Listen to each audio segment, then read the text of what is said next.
Hello and welcome to another fun unboxing video. I'm your host, Mark W. And I'm Rob Bob. And he's Rob Bob. And we're going to take another look at a package from none other than Flying Buffalo Incorporated, also known as the FBI, but not that one. This is a package I've been waiting for a long time. It is the Elven Lords Kickstarter package, which includes actually 3 solo adventures for Tunnels and Trolls. So let's take a crack into this. So there's Elven Lords, as well as Alice in Weirdworld, and lastly a bonus, which is Sewers of Oblivion. Now, Elven Lords and Sewers of Oblivion were both written by Mike Stackpole, who is now a pretty famous author who has written Star Wars novels. And here we go. What was I going with that? The other one is Alice in Weirdworld, which is a new one. By the way, I have these Liz Danforth artworks on the wall. Anyway, let's take a look. I actually proofread and tested 2 of these, which were Alice in Weirdworld and Elven Lords. By the way, Elven Lords was originally printed in 1990 in, I believe, a limited edition format. And again, we have, we had 2 different editions. We had for this new one, which is deluxe, we had the soft cover, which was, I believe, unlimited, and the special color artwork version, which is the one I ordered, and that is a limit of 100. Sorry, I was looking at this weird dark spot in the corner. I seem to have resolved it. Anyway, let's look at the contents. Okay. Here is Sewers of Oblivion. Can zoom out of it. This is a solo for fairly high level characters in Tunnels and Trolls. And the basic premise is you are in the city of Gull, which is Mike Stackpole's baby. It's a dangerous city. And basically you get thrown into this sewer by some ruffians, and you have to find your way out. We can take a look through that in a bit. Let's just take a look at the books first, the covers. Alice in Weirdworld. The weird looking dragon thing. That is the Jabberwock. 'Twas brillig in the slithy toves, did gyre and gimble in the wabe. Something like that. That's a famous nonsense poem called Jabberwocky by Lewis Carroll, who wrote Alice in Wonderland. And in that nonsense poem, there's a lot of nonsense words, like brillig. 'Twas brillig. What does brillig mean? I don't know. It means the time of day, I heard. But anyway, yeah, so this is Alice in Weirdworld. You can play Alice in this one, as well as other characters. Or you can even roll up your own character, but they have to be very low level. And I proofread and play tested this one. I put a lot of time into this, a lot of time. But I tried to help make it a good product. I also put a lot of time, maybe not quite as much though, into the star of this package, which is Elven Lord. And this is the deluxe color 100 edition, so there's only 100 of these in existence. And we have one of them. We have one that has this fancy cover with the golden, I don't know what you call that. Text. Golden text, sure. The back is plain, that's okay. So shall we flip through this a little bit? Anyway, we're not going to be flipping through these in too much detail like we did with our Monster Manual, because we don't want to spoil too much. These are all adventures. It's a little unfortunate that the gold text down here didn't quite print all the way, like didn't fully print. It's a little bit messed up. Hmm. Anyway, also there is this nice card. It says, "Thank you for supporting this project. Because of you, the adventure returns bigger and better than before." So yeah, this is actually, this is not just a reprint, by the way. This has new content and new art. So Mike Stackpole actually added some more paragraphs. I don't know how many, but I think a fairly significant amount. I think I heard something like, don't quote me on this, 20 or 30% greater in length. This whole edition is. And Liz Danforth drew some art, and some of it's actually some pretty detailed paintings, as I understand. Also, we get this. Here's our signature plate. Deluxe Color 100 edition. This special color edition of Deluxe Elven Lords is limited to 100 copies. What does that say? Plus 10 proofs. And here we have Mike Stackpole. Oh, so it's actually 110. 10 proofs. So plus 10. And this is number 41. So they like to give you these kind of, I think they call them plates, and they're just kind of stickered. You could put them in the book. I usually just leave them separate. Okay, you got 41 out of 100. 41. I wanted number 1, darn it. That's all. Send good. it back. Send it back. All right, so yeah, we can actually let's see how we're gonna do this. We could put it on our stand, or we could just hold it. Let's try zooming out some more, so we can fit it better in view. Okay. So, Elven Lords Deluxe Color Edition, a solitaire adventure with Tunnels and Trolls, Deluxe Tunnels and Trolls, written by, as we said, Michael Stackpole, covered by Liz Danforth, interior art by Liz Danforth. Digital coloring by Bill Pitcher and Steve Crompton. And we have dedicated to Rick Loomis, who passed away in 2019. Mm-hmm. Art credits by page. They tell you by page who drew what. Special thanks to proofers and playtesters. Who's this fellow? Mark Ridd, David Lawrence, Stephen Jones, Laurel Schneider, Winfried Mayer, Jerry Knuckles, sorry if I'm mispronouncing anybody's name, and Paul Westany. All right, so this takes place also in Mike Stackpole's famous city of Gull. And we can flip through this a bit, but we're not going to read through the paragraphs, but that would be scary. We can take a look at some of the art, perhaps. Some books. It's a painting. Well, painting of some books. A painting of some books, yes. So this one is just full of lots of detailed paintings. Shipwrecks? Oh, I thought you meant the specific drawing. Right, this one has one shipwreck. One. Here's one character you can run into. Cool. Let's see. Does he look too friendly? What do you think? Probably not. So this is just like a trip into Gull. It's like a sequel to City of Terrors almost. City of Terrors was the introduction of the City of Gull. And that one is one of the most highly regarded solo adventures for Tunnels and Trolls. But this one's pretty regarded too. And this new edition just makes it bigger and prettier. All right, we'll just flip through a little more. Take a look at the especially noteworthy pieces of art, like this one, perhaps. So this is some kind of, I'm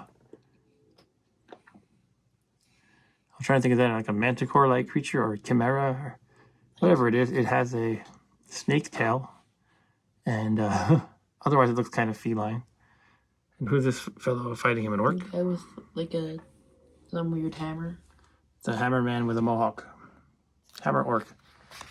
Here's one of our, I guess, our Elven Lords. Our titular Elven Lords. We already saw this picture, didn't we? Yeah, did I do that twice? I guess so. This is a pretty beautiful one.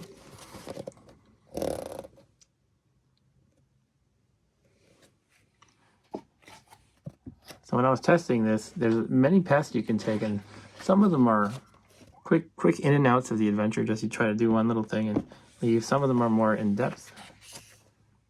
So it's a pretty versatile and cool adventure.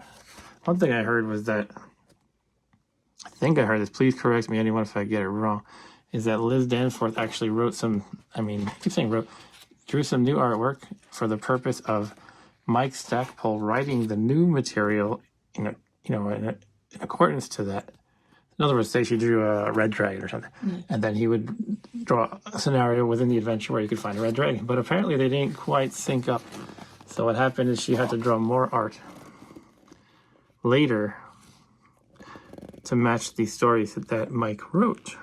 That's my understanding. I apologize, anyone, if I got that wrong.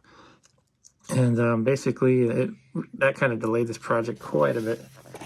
Possibly other stuff too, such as Rick's passing. But this was originally announced in 2018, I believe early 2018, and I just got this in December 2020. So, yeah, it was rather delayed. Hopefully it's worth the wait. I think it will be. Anyway, this will definitely be a nice one to have in our collection. I remember you mentioning this a long time ago. Yeah. I finally have it. I think I did my proofreading and playtesting. I took a week off from work in September 2018. And then Steve announced, hey, we need proofers. And I was like, yeah, I'm all into this. And somehow it took a lot longer than I expected. I was trying to validate every paragraph link and throw in my opinions about rules issues. And if anything was written a little bit unclear, I would mention that. So hopefully that helped contribute to an end, a really quality end product. I hope it did. Hopefully. I like this little goblin or orc. I think it's a goblin. Female goblin. Hmm.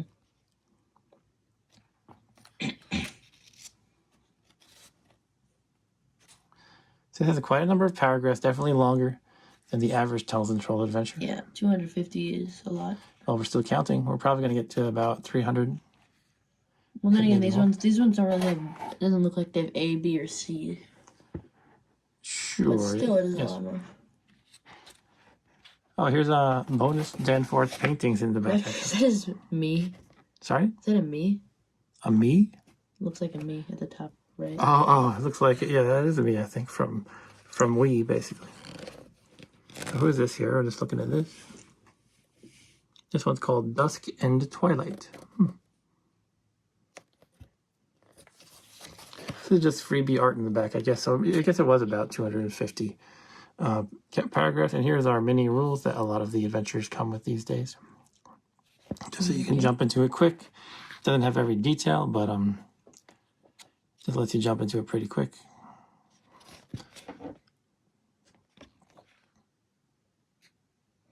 Some spells. It's not the complete grimoire, not the complete spell book, but there's some of them. And we have things like our treasure generator, mini TNT treasure generator. Some players you can use for this adventure if you just want to jump right in. They say you should have no more than 60 ads. Excuse me. These might be a little bit on the low side, but then again, it didn't say the low range. That's one thing I think solo adventure authors should do more is try to give a range. Don't just say no more than 150 ads, because it's like, well, then is 20 okay? I'm not really sure. That could be very different. But anyway, that's all right. Comes with a character sheet. This one you can duplicate, yeah. Which we're not going to write on it. Right, you would probably not write on it. Well, you could. You could. This is the simpler one. I guess if you just want to, not even a half sheet of paper worth, you can print that out. Otherwise, this is the more deluxe one. I actually made my own that's kind of a front and back, and it's like extra deluxe. I've shared that with the group. Anyway, here's more TNT Adventures, our list of Kickstarters. Yours has, like, stuff that you actually... Like, there's not as much... There's more space for stuff, kind of, right? Sorry? Yours... Oh, yeah, mine has, space for everything. It doesn't have, like, draw your character here, because you don't really need that. I did add that eventually. Did it? Oh. I moved things around I used to not have that. to fit a space for that, yeah. I'm just checking my own name because that's what I do. You gotta make sure that yours is there and spelt right. There it is. I see it at the top. Second column, second from the top. There. Yeah, thanks for pointing to it because I couldn't really zoom in out too well. All right, that's about it for Elven Lords. We're going to have to play this one for sure.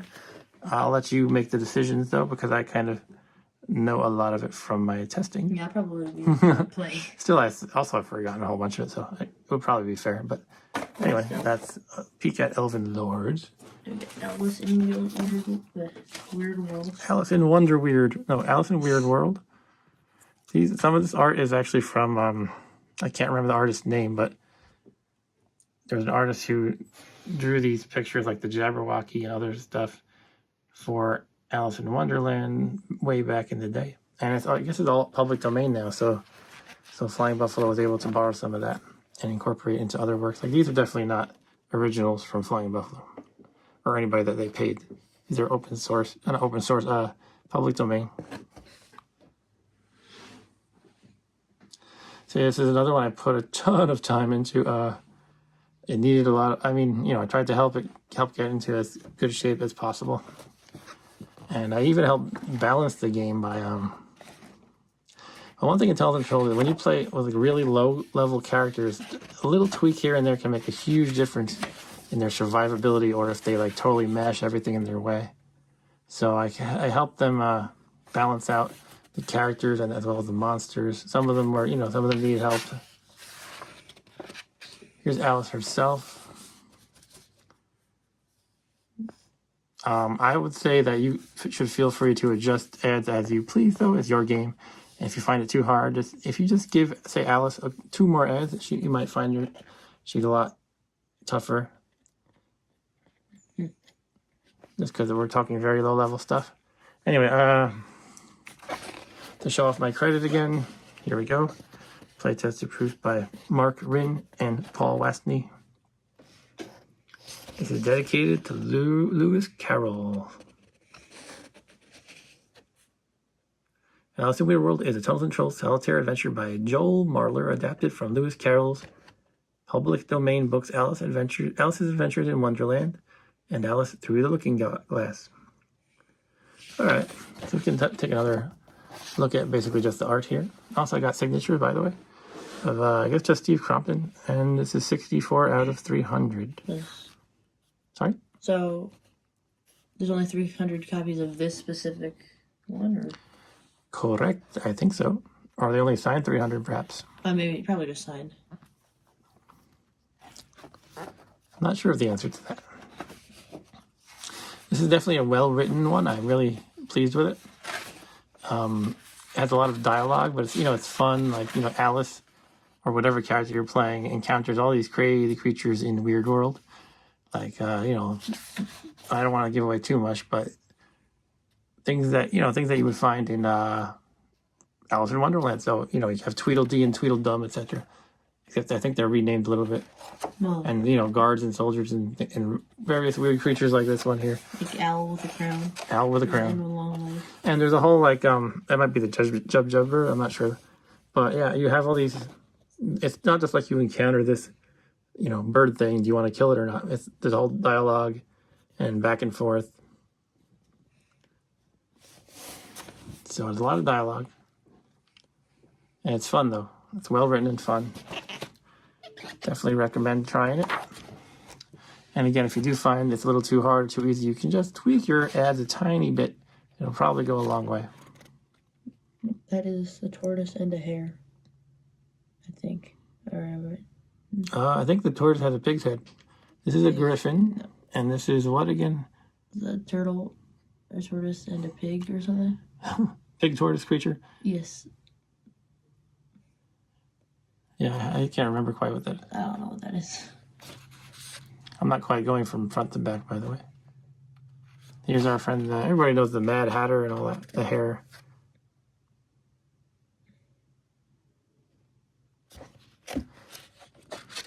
So yeah, it was nice being able to work with Steve on this, getting it tweaked and fixing typos and anything that I thought was amiss. It's not just like me saying fix this. It's like it's a dialogue. You say maybe this paragraph's a little unclear, or here's a grammar correction, things like that.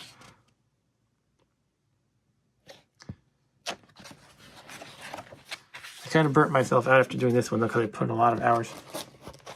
So then the next time an opportunity came up, I passed on proofreading. Here's a nice looking sphinx in a tree. Here are the, I guess the Queen's Guards that look like kind of like characters on playing cards. Mm-hmm. What's her name? The Queen of Hearts?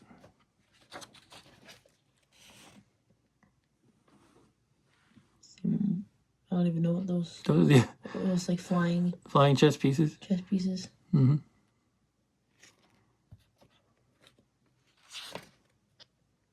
I think these are the slithy toes, perhaps. What? They're from the poem Jabberwocky. Yeah. Here we have some frog and fish-like people. Maybe they're deep ones. All right. We don't have to go through everything. Yeah, a bug. So yeah, this is fun. We definitely have a lot of TNT time ahead of us for the Christmas break, holiday break. We could play some of this, some of the Elven Lords. My school gives me 2 whole weeks off. 2 whole weeks. my work, well, I took about a week and a half off from work. This guy's saying, "Curse you, Alice. I'll get you next time." I'm just making that up. Probably says that. Here's our friend, the Jabberwock. Not the Jabberwocky, by the way. The poem is called Jabberwocky. The critter itself is called the Jabberwock. It's like Jabberwocky, like plural or something. No, I think it's like almost like an adjective. It sounds almost like wacky. Like imagine you had a poem about sharks, but you called it Sharky. I don't know if I'm making sense, but. And in the back, they had this game has a new to me style of describing all the kinds of like magic items you can find stuff. Rather than in the text describing them, it has like an appendix, and you can refer to what each object does in the appendix. I have an appendix. Yes, you do have an appendix. It has not been removed yet, that I'm aware of. And there's some weird cat staring. Cheshire cat. Well, you don't know Alice at all, do you? Not really. Okay, you might read that in school sometime soon. I think I had read bits of it in 8th grade. I don't think I ever read it back to back, though. I actually had to read the poem, The Jabberwock, and memorize it. And we kind of acted it out in groups. So my role was the sort of narrator whom we called the old man, who says, like, "Beware the Jabberwock, my son." I had used, like, an old man voice and stuff. And a funny moment there was my group mate, he was the hero who slays the Jabberwock. And at one point, we were like performing this in front of the class. And I said, "Come to my arms, my beamish boy." And I was like a 80-pound kid soaking wet, maybe 90s. And so this kid just leaped into my arms and totally knocked me over. And it was quite embarrassing, but that's what school is for, getting embarrassed, right? But that's all you do. But that was a fun memory anyway. All right, and lastly we have Sewers of Oblivion. As you can see, you have a demon friend in this one. Yeah, he's your friend. He's your guide or something like that. There's a few adventures of Tales and Trolls where there's like a demon tagging along and helping you. I think Blue Frog Tavern is one of them. There's a rock demon named Quartz, I believe. I don't know the name of this guy. I was not involved in this one, by the way. Not involved in proofreading or testing. You're a tough and experienced adventurer who has returned from countless dark expeditions. But tonight you overindulged at the Red Guardian Inn, a local tavern in Gull, that place known as the City of Terrors. As you left the inn, you were taken by surprise and overpowered by ruffians even stronger than yourself. But just as suddenly, your attackers were surprised by the local constabulary, meaning the police. To hide the evidence, the scoundrels dumped you unceremoniously down a sewer drain, down into the Sewers of Oblivion, with the aid of a small demonic boatman. It's up to you to find a way out. So he is. So, look at the ads they recommend. As many as 425 What? combat ads. That's a lot. Yeah, it's pretty crazy. However, less mighty characters, 150 to 300 combat ads, will find a more exciting adventure and a greater rewards in the end. Yeah, 150 isn't that much. That's pretty high by itself. Yeah. So here's our city of Gull. It used to not be mapped out like this, but I guess starting with Deluxe Edition, I believe these maps were all done by Steve, by the way, Steve Crompton, and he likes to map out the cities and stuff. It's really cool to see that. You could use this during your gameplay. I don't know if, excuse me one moment. I don't know how accurate it is as far as, like, if you're in the city square and you go north and then west, you find yourself in the Miracles district. I would think they would try to do that. Try to make it accurate. Mm-hmm. They probably would. But I'm not entirely sure. Anyway, in this game, you're actually not in the above ground. You're underground. You're under Gull. Well, it's called Sewers. Yep. So it's written by Mike Stackpole. Cover and illustrations by Liz Danforth. And, we see these names a lot. Deluxe TNT conversions by Ken St. Andre. You're just trying to get out, basically? As far as I can remember. Yeah. We have the author's forward from 1980. And then Ken St. Andre's Deluxe update from 2018. We can read those quick. Author's forward. The dungeon that you hold in your hands has taken 3 years to be produced. I wrote it 6 months after City of Terrors and then later edited and rewrote it. Working on it has been a strange experience, one that I have enjoyed, and one I hope never to endure again. I know that kind of feeling when you work on something really hard. Kind of like that, my experience proofreading Alice in Weirdworld. You put a ton of effort into it, and then you're like, wow, I'm proud of this, but do I really want to do that again? Anyway, I think I do want to do some proofing and testing again. It's just, I needed a break for a while. Anyway, let's continue. Let's try to get this in camera view pretty well. Oh. Now I must give you certain pieces of game mechanics that will make the adventure you are about to embark on more realistic and enjoyable, I hope, than many of the adventures that have gone before. Some abbreviations for TNT. I'll skip the abbreviations. This is obvious stuff. Since the sewers are sewers, you won't find yourself walking down dry passages. Chances are very good that the majority of your encounters with wandering monsters will take place underwater. Towards this end, only daggers will be allowed to be used in underwater fights, so be sure to have plenty with you. Other weapons would not function efficiently underwater. Fighting underwater will also cause problems with armor. Every time you fight underwater, you must make a saving roll on your current constitution on the level equal to half your armor's damage rating, round up.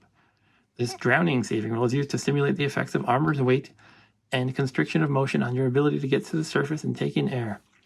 If you miss the saving roll, you take the number you missed the saving roll by and damage to your con.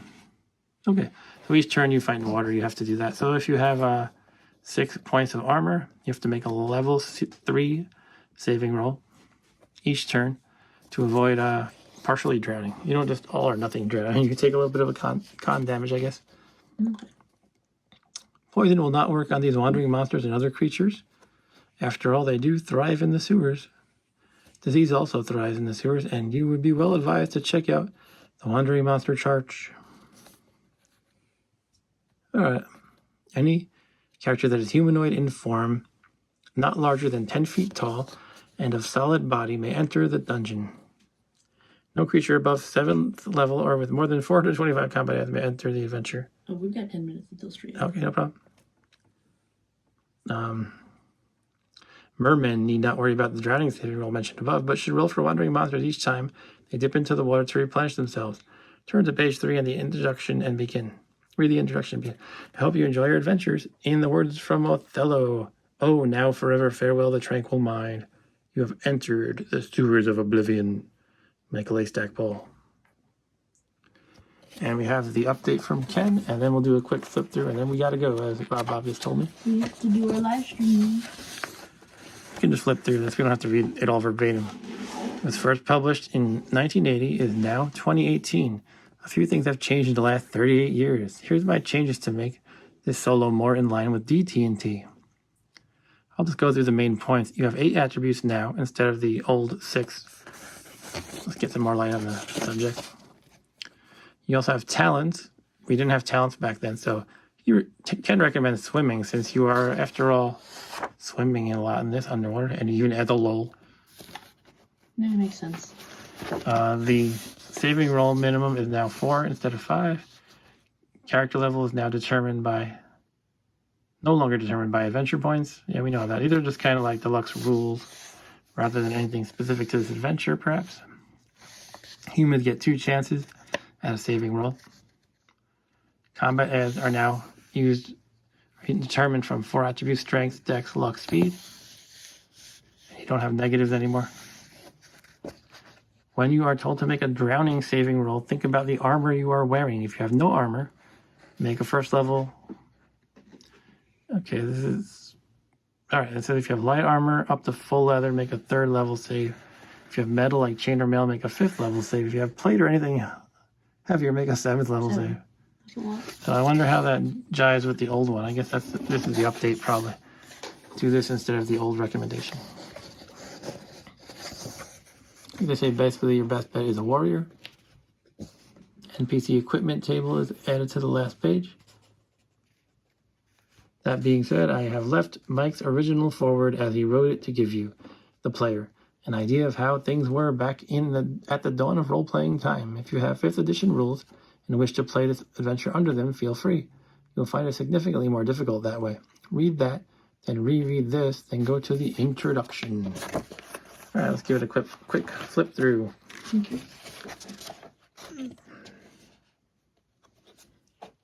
Zoom out. Zoom out. Introduction. Sub-robed magical dude who's very tall. I have played this one back in the day. I think I only played it once. Because I used to kind of not play in a very, I tried to be legit. I built up a character to this kind of level. I didn't just say, well, I'm going to make up a character at high level and just go with it. So that's not easy to do. I had found so many characters died. I had a few who did really, really well. Here's you cruising with your demon rowboat, Roman, I guess.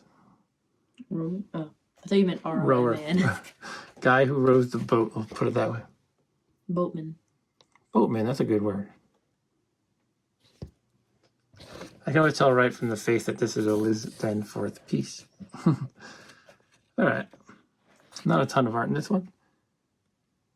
There's a dead rat. So a lot of daggers being used in this, I guess. Yeah, you got these daggers. This guy's naked. Don't want to meet that one in a sewer. The zombie or something.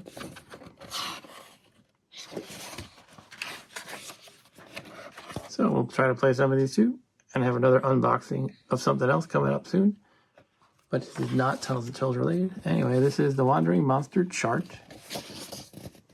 We'll cheat a little and look at a few of them. Rat with fleas, leeches, mermaid / merman. Opposite sex of character, and there's also an option for the same sex of character. Rabid rats, whirlpool, okay. And we have the disease chart. And this one you can catch horrible diseases in the sewers. Mm-hmm. Okay. You can get staph infection. Those are all real diseases. Pneumonia, dysentery, and cholera. Ooh, this is not fun stuff to get. You can even get yellow fever, bubonic plague. So this is a dangerous adventure where you can even get diseased in detail. All right, that's a look at Sewers of Oblivion, and we gotta go. So thanks for watching, and hopefully you'll see some playthroughs of some of these soon.